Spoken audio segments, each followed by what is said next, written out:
Tuhan, sungguh ku bersyukur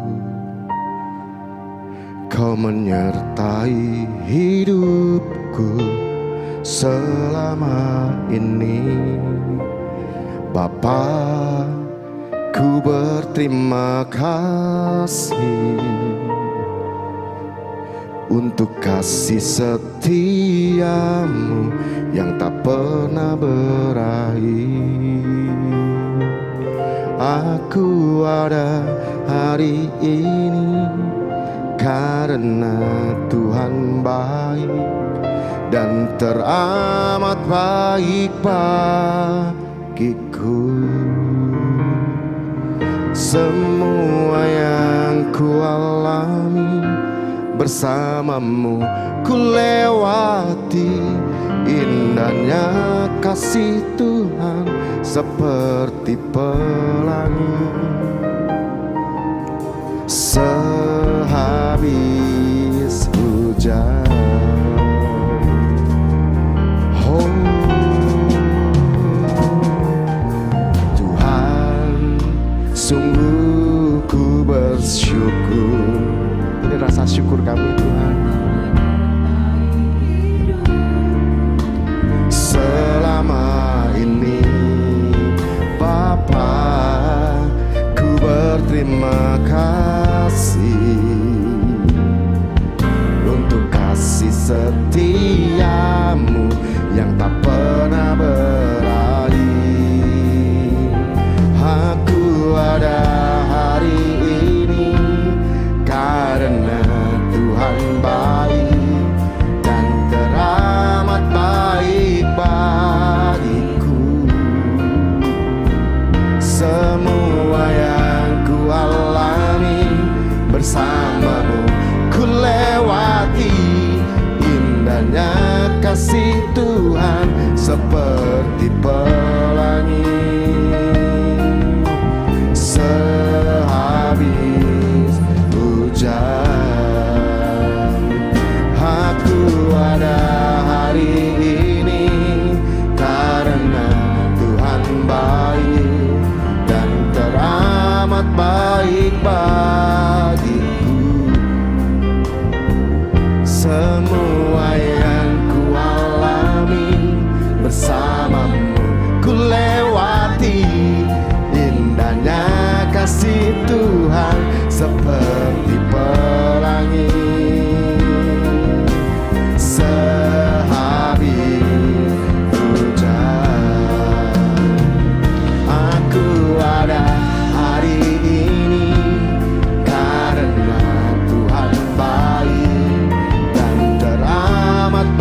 seperti pelangi.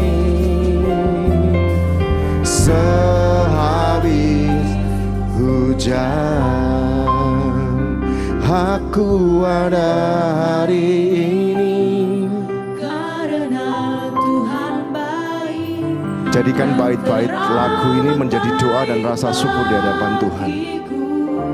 Pejamkan matamu, ingat kebaikan Tuhan, bahwa sampai hari ini Tuhan tak pernah meninggalkan setiap kita. Indahnya kasih Tuhan seperti pelangi. Sehabis hujan, aku ada hari ini Karena Tuhan baik. begitu baiknya Engkau Tuhan, dan teramat baik. Terima kasih buat hari-hari ini yang kami alami. Ku alami bersamamu, ku lewati. Indahnya kasih Tuhan seperti pelangi. Sehabis hujan, aku ada hari ini karena Tuhan baik dan teramat baik bagiku. Semua yang ku alami bersamamu ku lewati. Indahnya kasih Tuhan seperti pelangi. Sehabis hujan,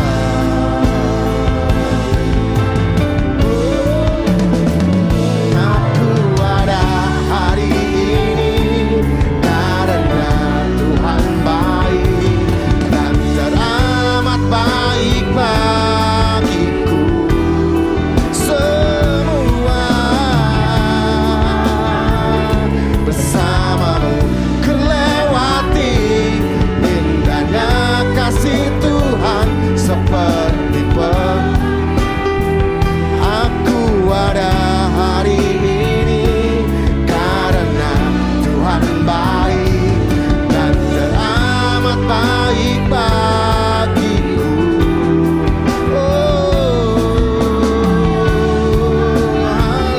Bersamamu ku lewati.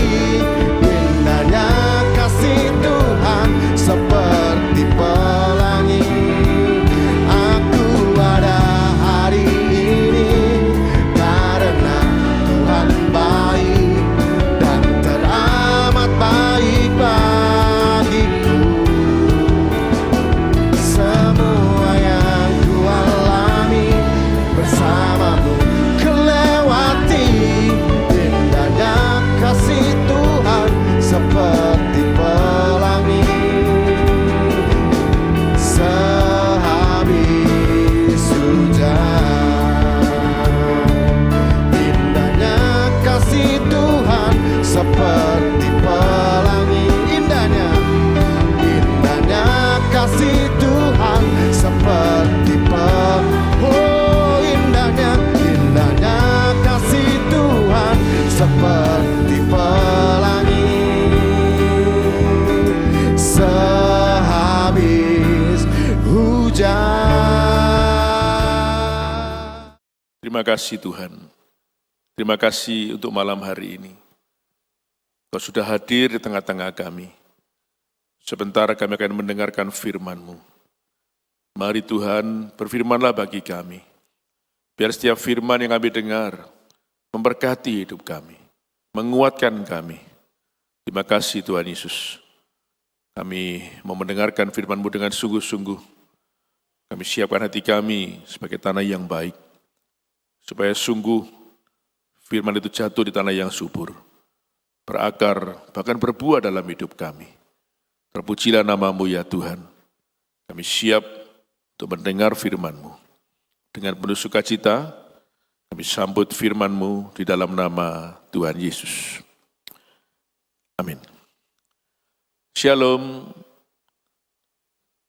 Malam ini saya akan menyampaikan firman Tuhan, dan firman Tuhan saya beri tema meneladani doa Tuhan Yesus. Kita akan membaca dalam Ibrani pasal 5 ayat 7 dan ayat yang ke-8. Ibrani pasal 5 ayat 7 dan ayat yang ke-8. Dalam hidupnya sebagai manusia, Yesus telah mempersembahkan doa dan permohonan dengan ratap tangis dan keluhan kepada Dia yang sanggup menyelamatkannya dari maut, dan karena kesalehannya Ia telah didengarkan. Dan sekalipun Yesus adalah anak, Ia telah belajar menjadi taat dari apa yang telah dideritanya. Saudara-saudara, kita akan belajar di dalam Ibrani pasal 5 ayat 7 dan 8 ini. Kita akan meneladani doa dari Tuhan Yesus. Ada 4 poin yang akan kita pelajari di dalam ayat ini. Poin yang pertama ada di dalam ayat yang ke-7. Dituliskan demikian. Dalam hidupnya sebagai manusia, atau dalam hidup Yesus sebagai manusia, Yesus telah mempersembahkan doa dan permohonan dengan ratap tangis. Ada banyak orang bertanya, dan juga ada yang bertanya kepada saya, Pak, berdoa sambil menangis, apakah boleh? Berdoa sambil menangis, apakah hal yang wajar? Sudah terjawab di dalam Ibrani pasal 5 ayat yang ke-7 ini. Yesus pun ketika berdoa, Dia berdoa sambil menangis. Menurut saya, pada waktu Yesus berdoa di Taman Getsemani, itu keadaan yang paling berat. Di sanalah Yesus berdoa tidak hanya menangis, sampai berdarah-darah. Jadi saudara-saudara, orang yang mengalami masalah, mengalami pergumulan, mengalami beban yang berat, bisa saja dia berdoa sambil menangis. Kadang mengalami masalah, beban yang berat, belum berdoa saja sudah menangis. Apalagi ketika dia datang kepada Tuhan, bisa saja dia mengeluarkan air mata. Ya, dulu saya juga terheran-heran ketika melihat ada gereja, habis memuji Tuhan, habis menyanyi, tiba-tiba berdoa menangis. Ya, dulu saya sampai bingung. Tapi akhirnya saya mengerti ketika orang itu menghadapi keadaan yang berat, menghadapi masalah, ya bisa saja dia sedih, berdoa kemudian sampai menangis, sampai mengeluarkan air mata. Nah, ada sebuah contoh di dalam 1 Samuel pasal 1 ayat 15, ayat 10 dan ayat 20. Ya, air mata itu menunjukkan kesungguhan seseorang ketika sedang berdoa. Di situ diceritakan ada seorang yang bernama Hana. Hana ini perempuan yang mandul. Mandul saja sudah berat bagi Hana. Tetapi dia dihina oleh Penina, dihina oleh madunya. Tambah berat lagi. Ya, selain berat, sakit hati dia. Ya. Sudah mandul, dihina. Betapa sedihnya Hana pada waktu itu. Akhirnya dia memilih untuk datang kepada Tuhan. Firman Tuhan mengatakan dia curhat atau mencurahkan isi hatinya kepada Tuhan. Jadi saudara-saudara, ketika kita menghadapi masalah, apapun namanya, datang kepada Tuhan. Karena saya percaya Tuhanlah yang sanggup menolong kita dan mengerti keadaan kita. Hana bercerita kepada Tuhan. Dan tidak hanya bercerita, tetapi dia menangis. Menangis sampai terseduh-seduh. Menangis sampai sebegitu rupanya. Karena selain dia sedih, mungkin sakit hati. Ya.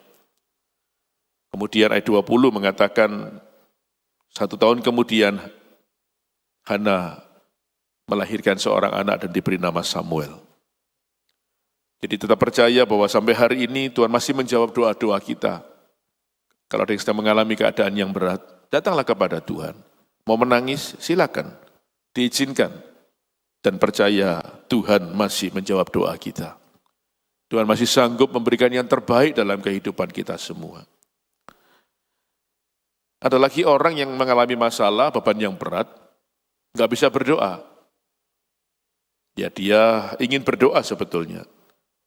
Tapi nggak keluar kata-katanya, nggak keluar kalimatnya, hanya menangis. Ada berita baik, Mazmur 56 ayat 9 mengatakan, Tuhan menampung air mata kita dalam kirbatnya dan didaftar. Jadi kita bersyukur sekalipun hanya bisa menangis, air mata kita ternyata berbicara di hadapan Tuhan. Saudara masih ingat ada sebuah lagu yang mengatakan Tuhan itu mengerti bahasa tetesan air mata. Jadi sekalipun hanya bisa menangis, air mata kita berbicara di hadapan Tuhan, didaftar, dan Tuhan itu mengerti bahasa tetesan air mata kita.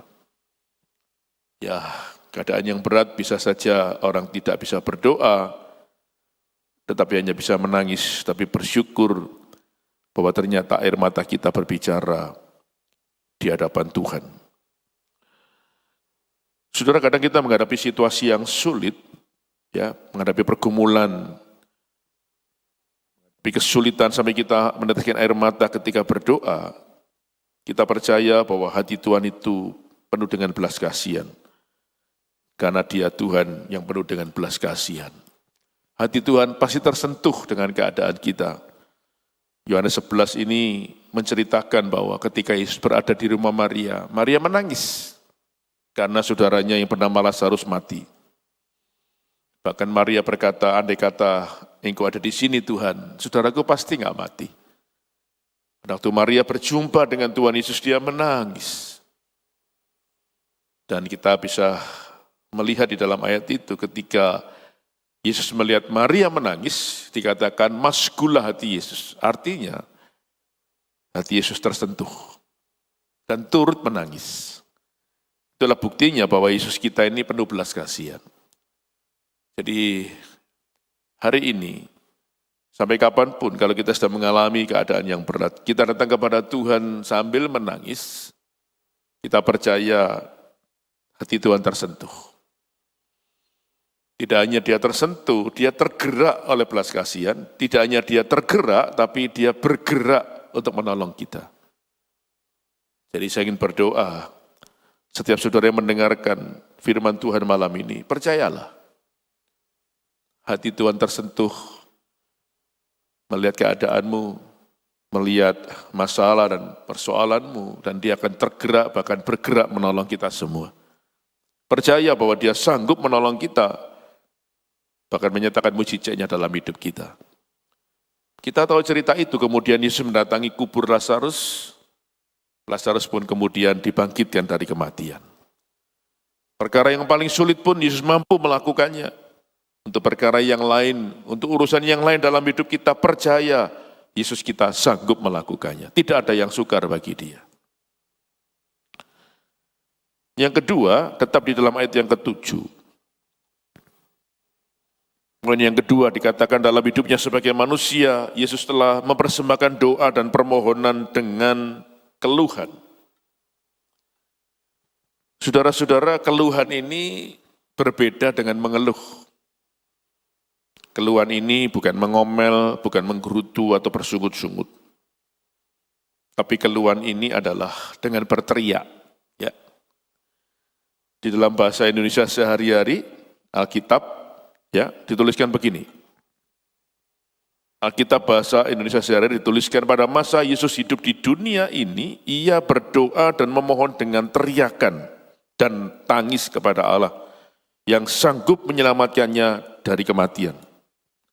Jadi dengan menangis dan berteriak, Yesus berdoa, ini bisa jadi di Taman Getsemani, dia menangis dan berteriak karena merasa tidak tahan.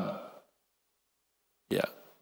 Ketika harus menghadapi keadaan yang berat, secara ilahi dia bisa melihat akan dijual Yudas, akan dicambuk, akan pikul salib di mahkota duri, bahkan disalibkan di bukit Golgota. Itu beban yang berat.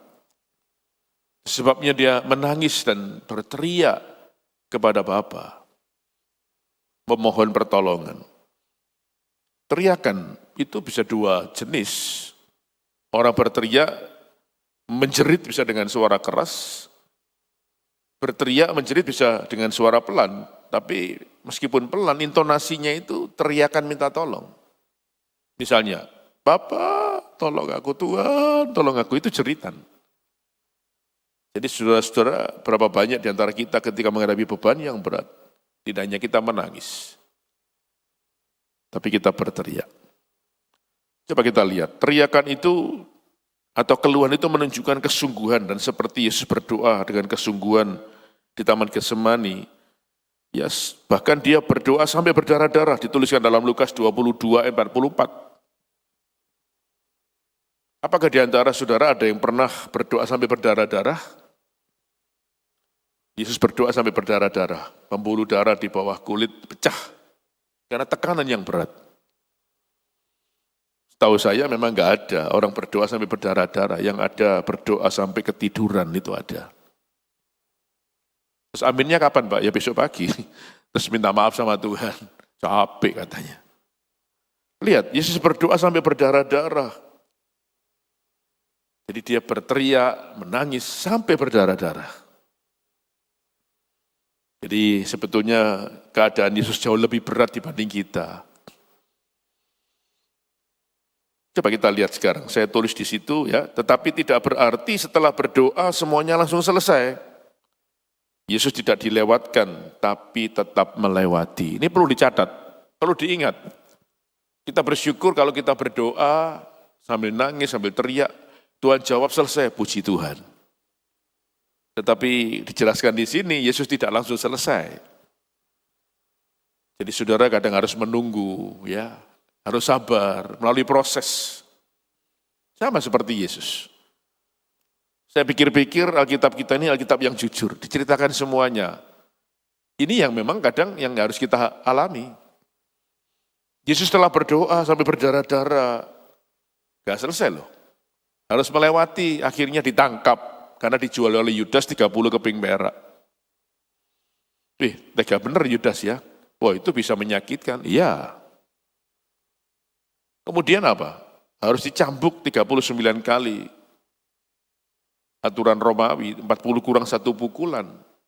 Kemudian harus pikul salib, ditinju, diludahi, dimaki-maki, janggutnya ditarik.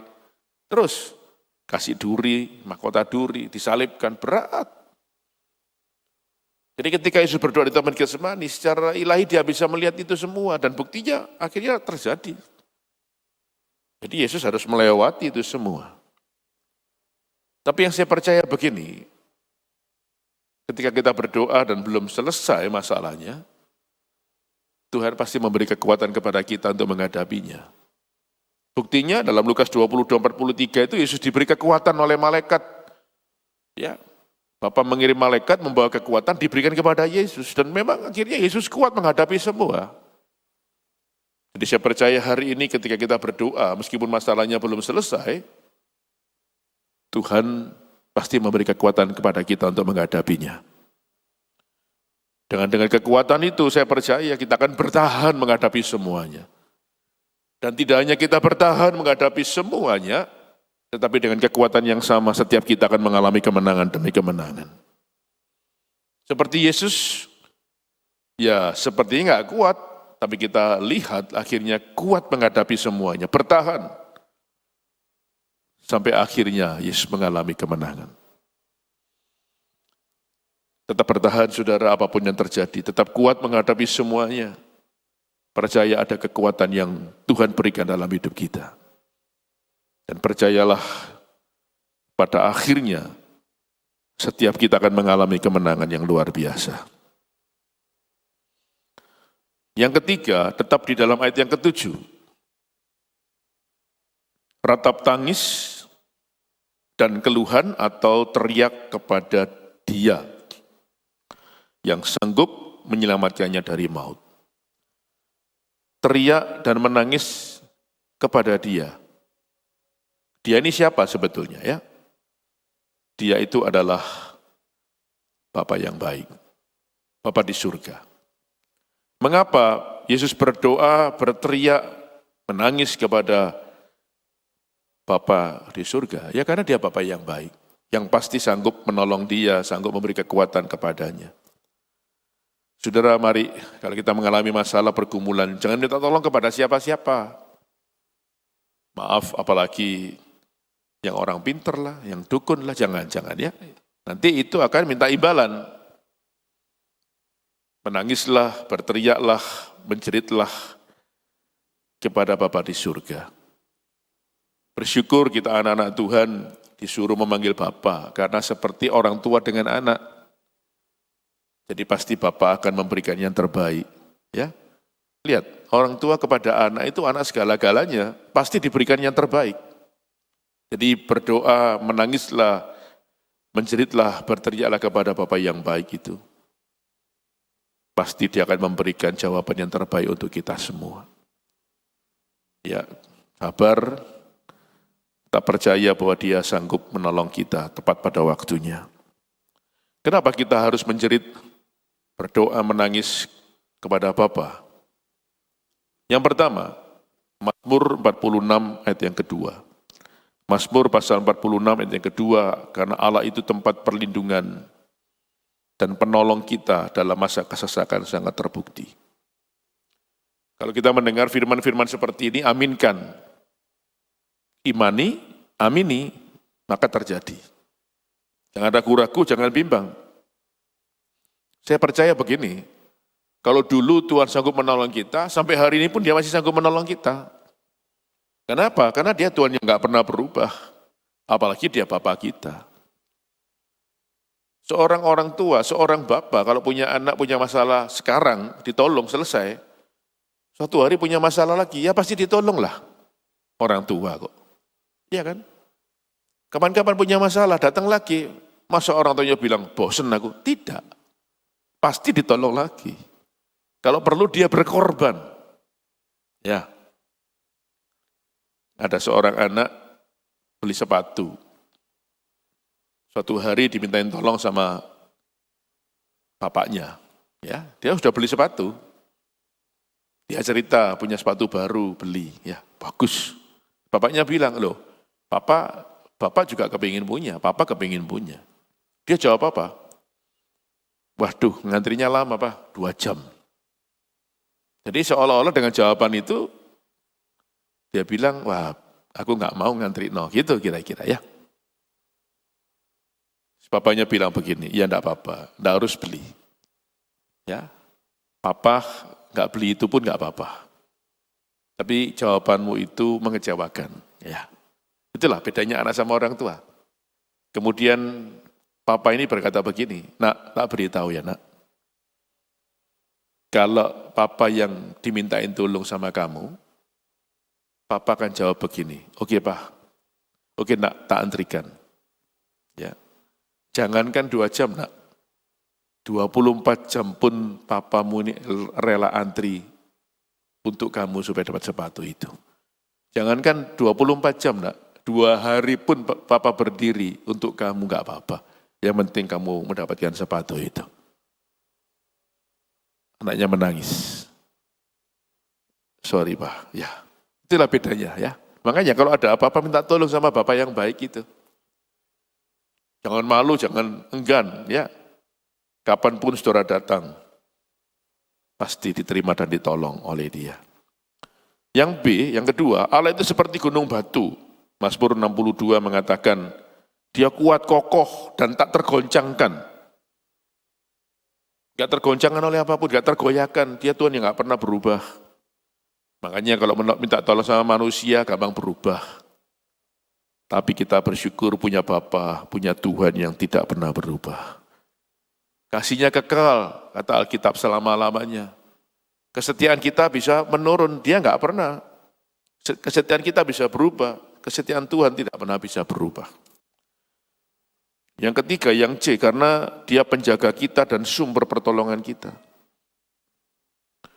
Mazmur 121 ayat 1-8 berkata, dia tidak pernah terlelap, tidak pernah tertidur. Dia penjaga kita. Jadi artinya begini, kapanpun kita butuh, datang, diterima. Gak perlu buat janjian, gak perlu ambil nomor. Loh, Kadang-kadang ke dokter ambil nomor, antri. Kadang-kadang makan itu loh. Saking ramenya tempat itu ngambil nomor. Loh, makan aja sulit loh, mesti ngantri ngambil nomor. Ketemu Bapak yang baik ini, gak perlu ngantri, gak perlu ngambil nomor. 24 jam sehari, saudara datang. Mau malam, mau ngelilir malam, mau pagi, mau subuh datang, diterima. Kitab Yesaya mengatakan sampai hari ini Tuhan punya waktu untuk kita temui. Ya, bersyukur ya punya Bapak yang baik. Tidak hanya dia bisa ditemui, dia mendengarkan keluh kesah kita loh. Tidak hanya dia mendengarkan, kita percaya dialah sumber pertolongan kita dan sanggup menolong kita. Ya, ayo hari ini jangan sedih, jangan susah, jangan terus menangis. Tetap percaya bahwa Bapa itu ada bersama dengan kita. Yang terakhir poin yang keempat, ayat yang ketujuh, masih ayat ketujuh. Ya. Yang keempat, karena kesalehannya Yesus telah didengarkan. Ya, saudara, arti kata saleh itu taat dan sungguh-sungguh menjalankan ibadah. Orangnya taat dan sungguh-sungguh menjalankan ibadah. Orangnya suci dan orangnya benar. Saya ambil satu saja, orang benar. Jadi karena Yesus itu orang benar, maka didengarkan. Gitu. Jadi kita harus lihat ya, poin ini penting sekali. Supaya doa kita didengarkan, maka kita harus menjadi orang benar. Yang pertama, Tuhan itu mendengar doa orang yang benar. Yohanes 9 ayat 31, dia tidak mendengarkan doa orang berdosa. Makanya kita ini kalau berdoa harus bersih-bersih dulu ya, supaya jangan ada salah yang kita simpan, jangan ada dosa yang masih kita perbuat, nanti menghalangi doa kita sampai hadirat Tuhan. Itu Yakobus ditulis apa Yakobus itu, pasal 5:16 itu ya. Doa orang yang benar bila dengan yakin didoakan sangat besar kuasanya. Bukan doanya yang benar, tapi orangnya yang benar. Itu Yesaya 59 juga berkata, yang membuat Tuhan gak mendengar, yang membuat tangan Tuhan gak bisa nolong, itu karena dosa dan kejahatan kita. Makanya sebelum kita berdoa, minta tolong, minta ampun dulu. Ampunilah kami seperti kami mengampuni orang yang bersalah kepada kami. Itu doa Bapak kami. Bersih-bersih dulu supaya doanya gak terhalang. Mungkin ada dosa, kejahatan, kesalahan yang kita lakukan yang membuat doa kita gak sampai hadirat Tuhan. Ya. Jadi kalau ada doa-doa yang gak dijawab, jangan salahkan Tuhan dulu. Jangan-jangan kita masih hidup gak benar. Kenapa Yesus doanya didengar? Ya karena Yesus orang yang benar. Dia pun berani berkata bahwa akulah jalan dan kebenaran. Nah ya, kita pengikut Kristus yang benar harus menjadi orang benar. Ya. Yang kedua, saya menyadari bahwa semua manusia memang banyak salahnya. Yang B, tapi kita bersyukur, ada firman mengatakan demikian, kalau kita punya salah, kita berbuat dosa, datang kepada Tuhan, ya, maka Allah itu setia dan adil, siap mengampuni dan memulihkan keadaan kita. Tinggalkan kesalahan, mohon pengampunan, pasti kita disayang. Nah itu, Amsal 28:13 itu. Ya. Menjadi umat kesayangannya kembali, menjadi anak kesayangannya kembali.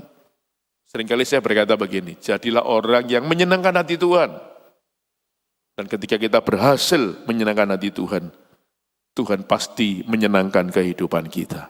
Itu. Sama dong, anak yang menyenangkan orang tuanya dibuat senang, pasti dia akan memberi yang terbaik kepada anaknya. Pasti. Kalau anaknya nggak baik, ya orang tuanya ya mikir-mikir untuk memberikan sesuatu. Nggak mungkin dipercayakan pabriknya misalnya, loh ini nggak baik, habis nanti. Nah, ya kan? Makanya belajar menyenangkan hati Tuhan. Pasti Tuhan akan menyenangkan kehidupan kita semua. Ya, kuncinya hidup benar tadi. Supaya menyenangkan hati Tuhan. Yang C saya tulis begini, itu ayat 8 ya. Tuhan Yesus melakukan kehendak Bapa. Sekalipun harus menderita, Yesus tetap taat melakukan kehendak Bapa, bukan kehendak diri sendiri. Berat. Makanya pada waktu dia berdoa, sampai berteriak, sampai nangis, sampai berdarah-darah. Tapi hebatnya, ketika dia mencoba menego kepada Bapa, Dia berkata begini, kalau boleh lalukan cawan ini dari hidupku, ya kan? Tapi bukanlah kehendakku, melainkan kehendakmu yang terjadi. Luar biasa, ya. Jadi dia apapun yang terjadi, tetap belajar taat melakukan kehendak Bapa. Apapun yang terjadi, tidak mau berbuat dosa. Apapun yang terjadi, tetap hidup benar. Nah, saudara, tidak jarang orang ketika menghadapi masalah, pergumulan keadaan yang berat, bisa saja loh berbuat salah, berbuat jahat, berbuat dosa bisa. Ya, bahkan kadang bisa menghalalkan banyak cara. Yesus tidak.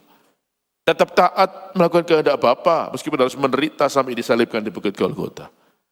Tapi ujung-ujungnya kemenangan, ujung-ujungnya Yesus dimuliakan. Saudara, hidup dalam dunia ini sementara. Ayo kita melakukan yang terbaik. Karena hidup kekal itu ketika kita berjumpa dengan Bapa di surga. Inilah yang bisa kita pelajari di dalam Ibrani pasal 5 ayat 7 dan 8 ya. Ada 4 poin yang sudah saya sampaikan, biarlah ini memberkati kehidupan kita. Ya, hidup ini ya begini saudara ya, bisa menghadapi banyak hal. Masalah, pergumulan, persoalan. Tapi tetap percaya sampai hari ini Bapa yang baik itu masih sanggup menjawab doa kita, masih sanggup untuk menolong kita. Amin. Tuhan Yesus memberkati. Mari kita berdoa. Bapa yang baik, di dalam nama Tuhan Yesus, kami bersyukur punya Bapa yang baik seperti-Mu, yang selalu ada bersama kami ketika kami menghadapi apapun. Pernah Engkau berjanji mengatakan dimanapun kami berada, Engkau berada bersama dengan kami. Sekarang hamba-Mu berdoa bagi siapapun yang mendengarkan firman Tuhan ini. Kiranya Tuhan tolong kalau ada masalah pergumulan, Tuhan jamah, berikan jalan keluar yang terbaik. Tuhan, kalau ada yang mengalami masalah ekonomi, keuangan, Tuhan pulihkan. Tuhan memberkati pekerjaan usaha mereka. Kalau ada yang sakit, Tuhan sembuhkan, jamah dengan kuasa-Mu, kuasa bilir-Mu sanggup menyembuhkan. Kalau ada yang mengalami masalah keluarga, Tuhan pulihkan. Supaya keluarga ini boleh pulih kembali, penuh dengan damai. Kalau ada masalah-masalah yang lain yang hamba-Mu tidak bisa menyebut satu persatu, kami percaya Tuhan tahu. Dan Tuhan mendengar setiap doa ceritan anak-anak-Mu ya Tuhan. Tolonglah mereka. Kami percaya tidak ada yang sukar bagi-Mu untuk menolong kami. Terima kasih Tuhan, berikan kekuatan untuk kami menghadapi apapun. Supaya kami bertahan menghadapi segala cuaca kehidupan. Kami percaya dengan kekuatan-Mu kami akan mengalami kemenangan demi kemenangan. Segala perkara dapat kutanggung di dalam Dia yang memberikan kekuatan kepadaku. Terima kasih Tuhan, taruh firman-Mu dalam hidup kami, supaya terus membuat kami kuat menghadapi apapun. Berkati kami semuanya, terpujilah nama-Mu. Dalam nama Tuhan Yesus kami sudah berdoa, dan kami mengucap syukur, haleluya, amin. Tuhan Yesus memberkati. Tunjukkan kasih setiap-Mu, Kau menyediakan yang ku perlu. Kau setia, Kau mulia, dulu, sekarang, dan selamanya. Kau tunjukkan kasih setiap-Mu.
kasih Tuhan atas kebaikan-Mu, Kau telah pimpin kami untuk menyelesaikan ibadah doa malam di malam hari ini.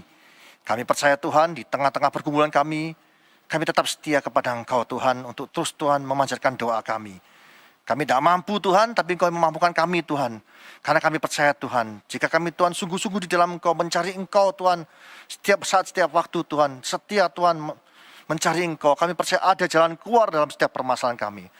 Kuatkan kami senantiasa Tuhan, melalui firman-Mu, kami percaya Tuhan, Kau akan terus bekerja melalui firman dalam hidup kami. Roh Kudus, Kau ingatkan kami terus apa yang kami lakukan, supaya kami terus menjadi orang-orang yang tangguh di dalam Engkau. Terima kasih Tuhan. Urapi hamba-Mu yang telah menyampaikan firman-Mu, Kau berkati hamba-Mu senantiasa dalam keluarganya, dalam setiap pelayanannya, dan setiap apa yang dilakukan hamba-Mu berhasil untuk kemuliaan nama-Mu saja Yesus. Kau juga terus memberkati Tuhan setiap jemaat-Mu dimanapun mereka berada. Kau berkati mereka senantiasa dalam kehidupan keluarga, pekerjaan, bisnis, pendidikan, pelayanan. Kau buat hamba-hamba-Mu Tuhan, anak-anak-Mu di gereja ini berhasil untuk kemuliaan nama-Mu saja. Terima kasih Tuhan. Kami terus juga berdoa Tuhan bagi pemerintah negara ini, Bapak Presiden bersama seluruh staf jajarannya, Kau berikan kekuatan yang baru senantiasa. Kau berikan hikmat-Mu untuk dapat menyelesaikan permasalahan-permasalahan yang ada di negara ini. Terima kasih Tuhan. Lalu kekasih, kita mengangkat kedua tangan kita untuk menerima berkat dari Allah Bapa. Tuhan,